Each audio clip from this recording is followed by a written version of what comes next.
All right, picking up where I left off. Thou differest from us, but by the coat that is on thy back, which was, as we trow, given thee by some neighbors to hide the shame of thy nakedness. Christian. By laws and ordinances you will not be saved, since you came not in by the door. And as for this coat that is on my back, it was given me by the Lord of the place whither I go, and that, as you say, to cover my nakedness with. And I take it as a token of his kindness to me,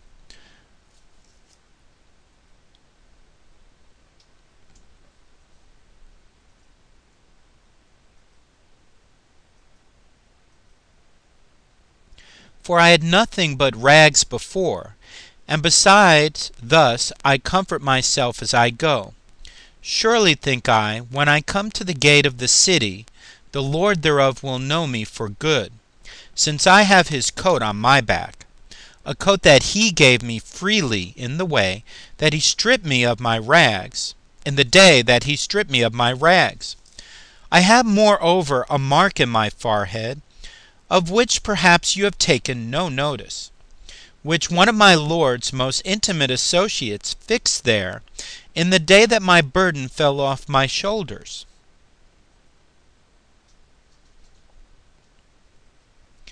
I will tell you, moreover, that I had then given me a roll sealed, to comfort me by reading as I go in the way. I was also bid to give it in at the celestial gate, in token of my certain going in after it, to all which things I doubt you want, and want them because you came not in at the gate.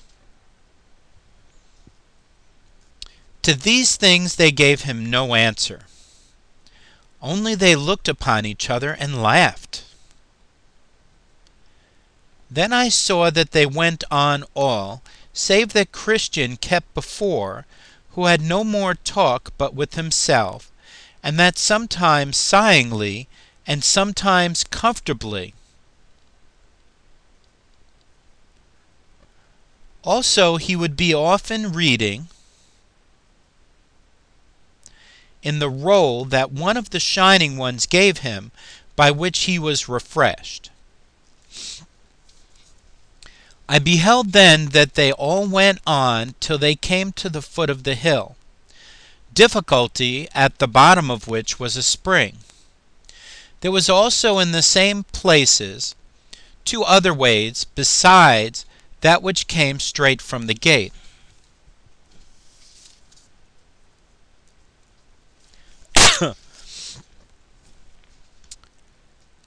One turned to the left hand and the other to the right at the bottom of the hill. But the narrow way lay right up the hill, and the name of the going up the side of the hill is called Difficulty. Christian now went to the spring and drank thereof to refresh himself, and then began to go up the hill, saying, The hill though high I cover to ascend, the difficulty will not me offend, for I perceive the way to life lies here. Come, pluck up, hearts, let's neither faint nor fear. Better though difficult the right way to go, than wrong though easy, where the end is woe.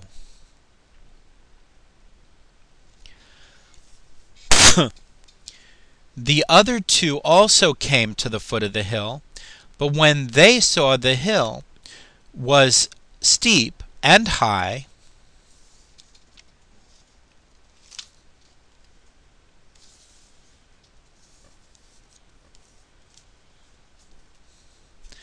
and that there were two other ways to go, and supposing also that these two ways might meet again with that up which Christian went on the other side of the hill, therefore they were resolved to go in those ways.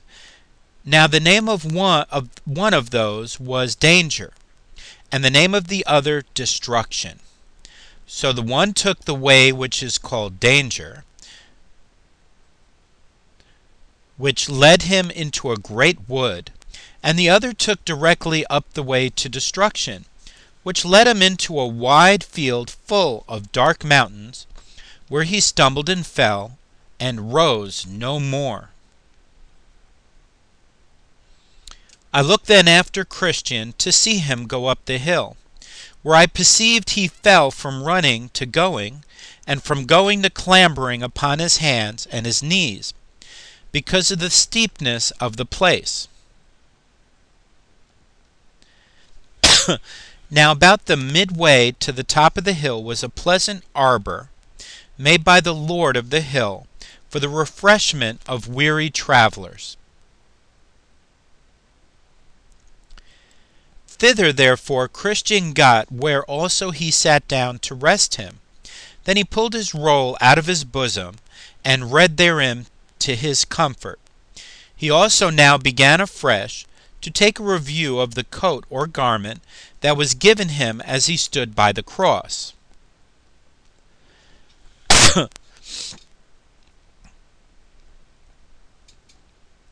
Thus pleasing himself a while, he at last fell into a slumber, and thence into a fast sleep, which detained him in that place until it was almost night. And in his sleep his roll fell out of his hand. Now as he was sleeping, there came one to him, and awakened him, saying,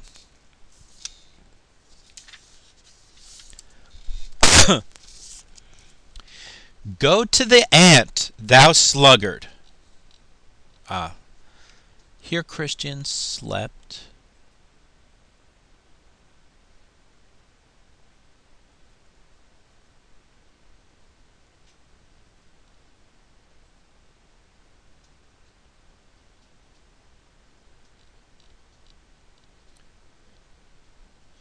So go to the ant, thou sluggard. Consider her ways and be wise.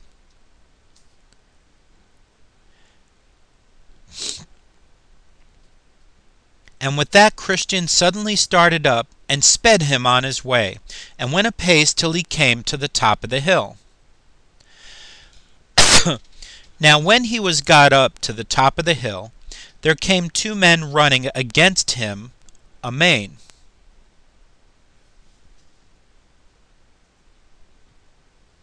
The name of the one was Timorous, and the name of the other Mistrust.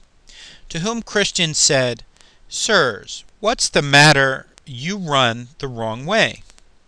Timorous answered that they were going to the city of Zion, and had got up that difficult place. But, said he, the farther we go, the more danger we meet with. Wherefore we turned, and are going back again. Yes, said Mistrust, for just before us lie a couple of lions in the way, whether sleeping or waking we know not, and we could not think, if we came within reach, but they would presently pull us in pieces.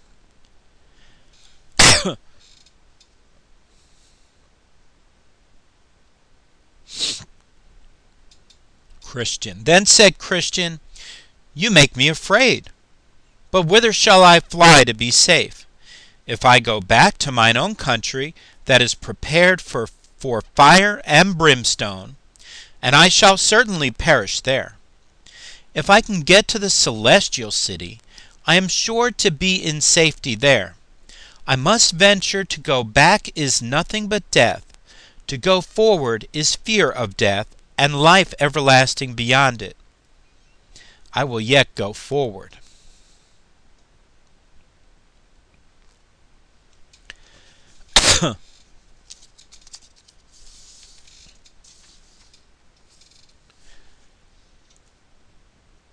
So Mistrust and Timorous ran down the hill, and Christian went on his way. But thinking again of what he heard from the men, he felt his bosom for his roll, that he might read therein and be comforted. But he felt and found it not. Then was Christian in great distress, and knew not what to do. For he wanted that which used to relieve him, and that which should have been his pass into the celestial city. Here therefore he began to be much perplexed, and knew not what to do. At last he bethought himself that he had slept in the arbor that is on the side of the hill, and falling down upon his knees, he asked God forgiveness for that his foolish fact, and then went back to look for his roll.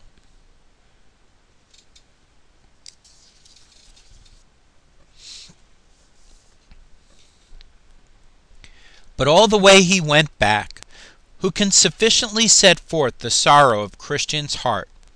Sometimes he sighed, sometimes he wept, and oftentimes he chid himself for being so foolish to fall asleep in that place which was erected only for a little refreshment for his weariness. Thus therefore he went back, carefully looking on this side and on that all the way as he went, if happily he might find the roll that had been his comfort so many times in his journey. He went thus till he came again in sight of the arbor where he sat and slept. But that sight renewed his sorrow the more, by bringing again even afresh his evil of sleeping into his mind.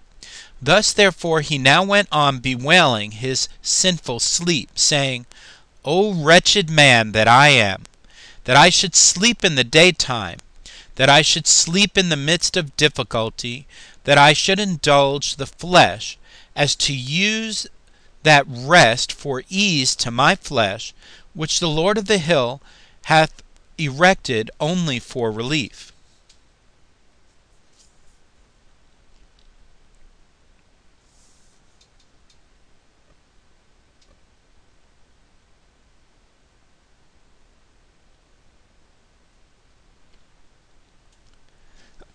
Only for the relief of the spirits of pilgrims. How many steps have I took in vain? Thus it happened to Israel for their sin. They were sent back again by the way of the Red Sea, and I am made to tread those steps with sorrow, which I might have trod with delight, had it not been for this sinful sleep. How far might I have been on my way by this time? I am made to tread those steps thrice over, which I needed not to have trod but once. Yea, now also I am like the benighted, for the day is almost spent. Oh, that I had not slept!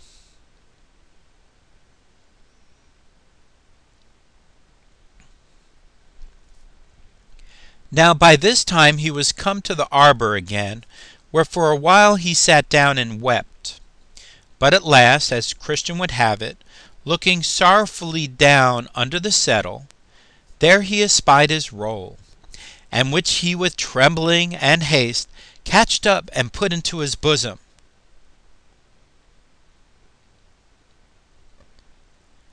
But who can tell how joyful this man was when he had gotten his roll again? For this roll was the assurance of his life, an acceptance at the desired haven. Therefore he laid it up in his bosom, gave thanks to God for directing his eye to the place where it lay, and with joy and tears betook himself again to his journey. I must walk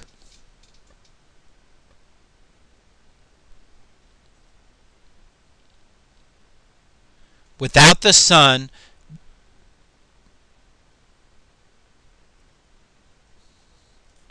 darkness must cover the path of my feet, and I must hear the noise of the doleful creatures because of my sinful sleep. Now also he removed the story that Mistrust and Timorous told him of, how they were frightened with the sight of the lions. Then said Christian to himself again, These beasts range in the night for their prey, and if they should meet with me in the dark, how should I shift them? How should I escape being by them torn in pieces?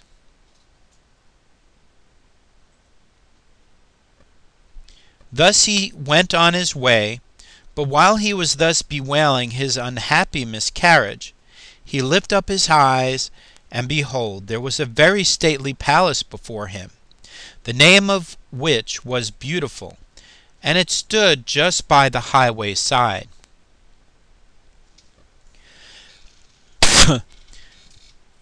So I saw in my dream that he had made haste and went forward, that if possible he might get lodging there. Now before he had gone far, he entered into a very narrow passage, which was about a furlong off of the porter's lodge, and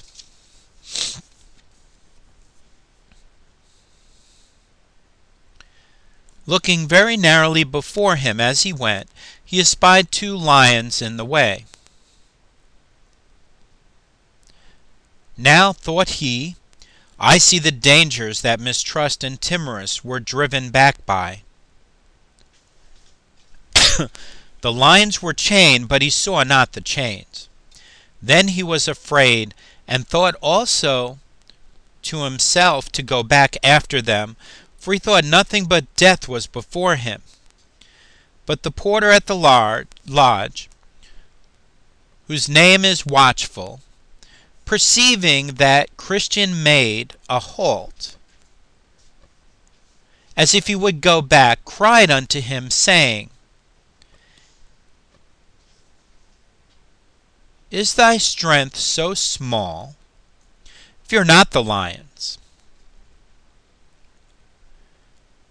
for they are chained and are placed there for trial of faith, where it is, and for discovery of those that have none. Keep in the midst of the path, and no hurt shall come to thee.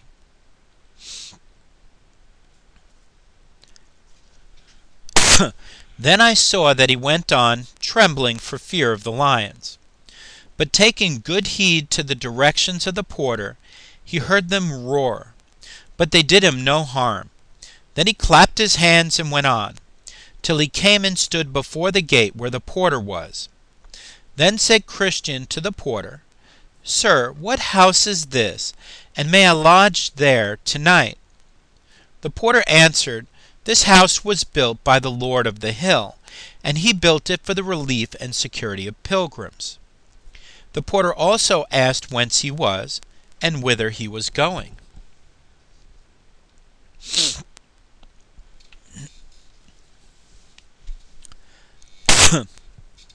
Christian. I am come from the city of destruction, and I am going to Mount Zion.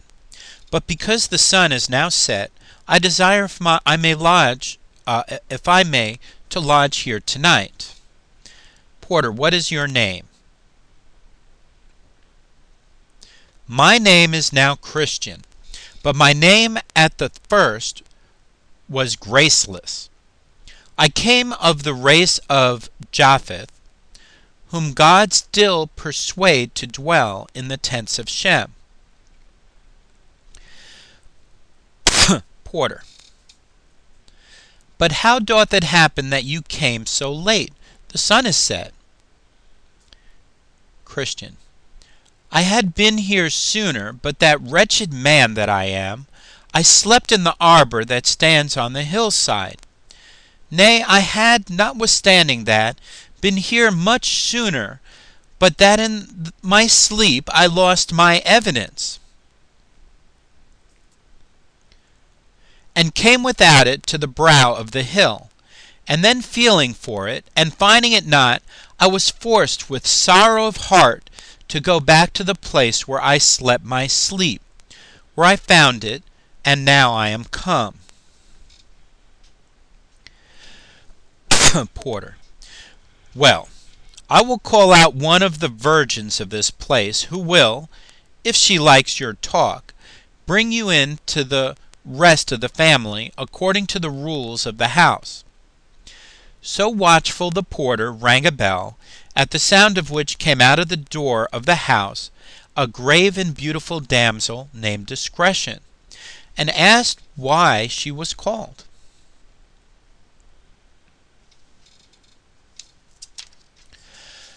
The porter answered, "This man is in a journey from the city of destruction to Mount Zion, but being weary and benighted, he asked me if he might lodge here tonight. So I told him I would call for thee, who after discourse had with him, mayest do as seemeth thee good, even according to the law of the house." Then she asked him whence he was and whither he was going. And he told her. She asked him also how he got into the way. And he told her. Then she asked him what he had seen and met with in the way. And he told her. And at last she asked his name.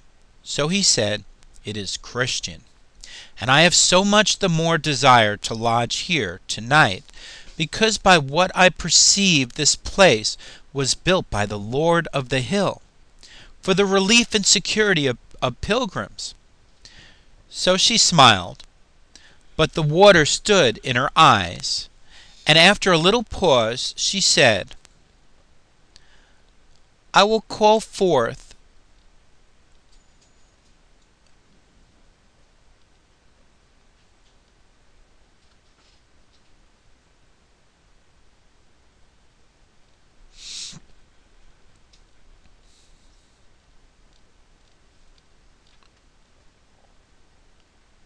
two or three more of my family." So she ran to the door and called out Prudence, Piety, and Charity, who after a little more discourse with him had him into the family, and many of them meeting him at the threshold of the house said, "Come in, thou blessed of the Lord.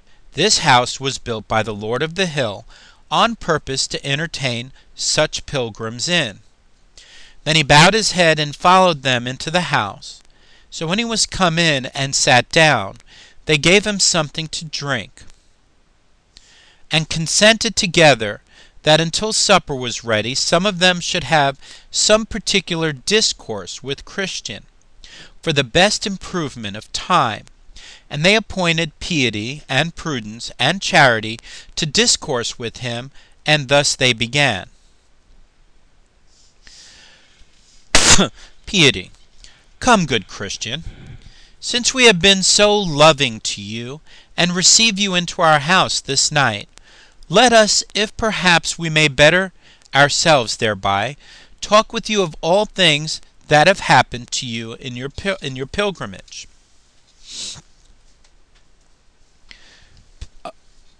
Christian. "With a very good will, and I am glad that you are so well disposed." Piety. "What moved you at first to betake yourself to a pilgrim's life?"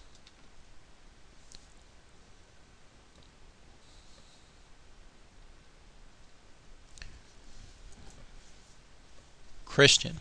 "I was driven out of my native country by a dreadful sound that was in my ears, to wit, that unavoidable destruction did attend me if I abode in that place where I was." Piety. "But how did it happen that you came out of your country this way?" Christian. "It was as God would have it. For when I was under the fears of destruction, I did not know whither to go, but by chance there came a man, even to me, as I was trembling and weeping, whose name is Evangelist, and he directed me to the wicket gate, which else I should never have found, and so set me into the way that hath led me directly to this house."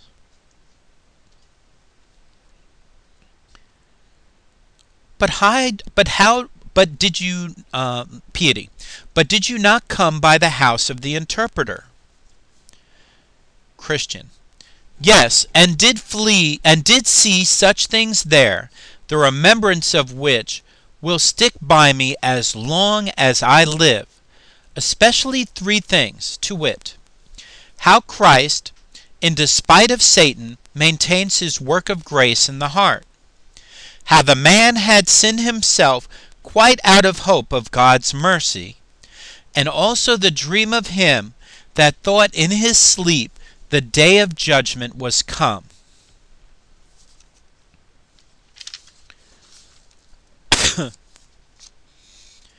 Piety.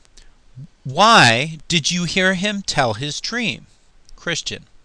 Yes, and a dreadful one it was. I thought it made my heart ache as he was telling of it, but yet I am glad I heard it. Piety. Was this all you saw at the house of the interpreter? Christian.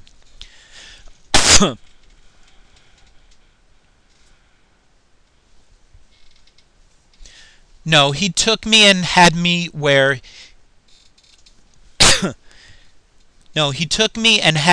he showed me a stately palace, and how the people were clad in gold that were in it, and how there came a venturous man and cut his way through the armed men that stood in the door to keep him out, and how he was bid to come in and win eternal glory.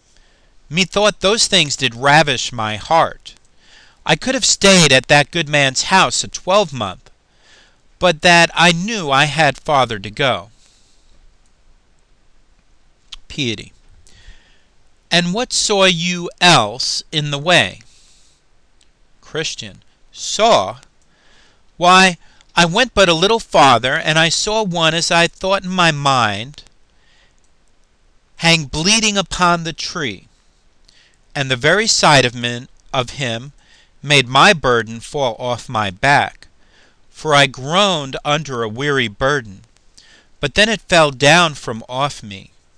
'Twas a strange thing to me, for I never saw such a thing before. Yes, and while I stood looking up, for when I could not forbear looking, 3 shining ones came to me. One of them testified that my sins were forgiven me. Another stripped me of my rags and gave me this broidered coat which you see, and the third set the mark which you see in my forehead, and gave me this sealed roll, and with that he plucked it out of his bosom. Piety. But you saw more than this, did you not? Christian. The things that I have told you were the best. Yet some other matters I saw, as namely I saw 3 men, simple, sloth, and presumption, lie asleep a little out of the way as I came, with irons upon their heels. But do you think I could awake them? I also saw formality and hypocrisy come tumbling over the wall to go, as they pretended, to Zion. But they were quickly lost, even as I myself did tell them, but they would not believe. But above all, I found it hard work to get up this hill, and as hard to come by the lions' mouths. And truly, if it had not been for the good man, the porter that stands at the gate, I do not know but that after all I might have gone back again. But now I thank God I am here, and I thank you for receiving me.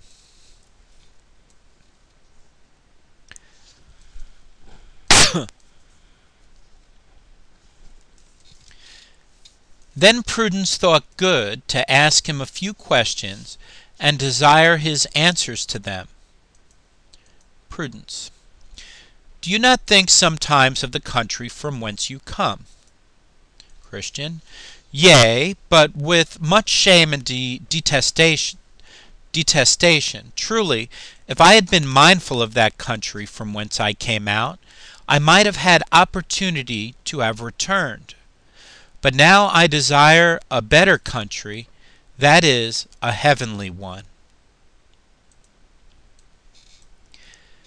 Prudence. Do you not yet bear away with you some of the things that then you were conversant withal? Christian. Yes, but greatly against my will, especially my inward and carnal cogitations, with which all my countrymen as well as myself were delighted. But now all those things are my grief, and might I but choose mine own things, I would choose never to think of those things more. But when I would be doing of that which is best, that which is worst is with me. Prudence. Do you not find sometimes as if those things were vanquished, which at other times are your perplexity? Christian. Yes, but that is but seldom. But they are to me golden hours in which such things happen to me. Prudence. Can you remember by what means you find your annoyances at times as if they were vanquished? Christian. Yes. When I think what I saw at the cross, that will do it. And when I look upon my embroidered coat, that will do it. And when I look into the roll that I carry in my bosom, that will do it. And when my thoughts wax warm about whither I am going, that will do it. Prudence. And what is it that makes you so desirous to go to Mount Zion? Christian. Why, there I hope to see him alive that did hang dead on the cross. And there I hope to be rid of all those things that to this day are in me an annoyance to me. There they say there is no death, and there I shall dwell with such company as I like best. For to tell you truth, I love him, because I was by him eased of my burden, and I am weary of my inward sickness. I would fain be where I shall die no more. I would fain be where I shall die no more, and with the company that shall continually cry, Holy, holy, holy.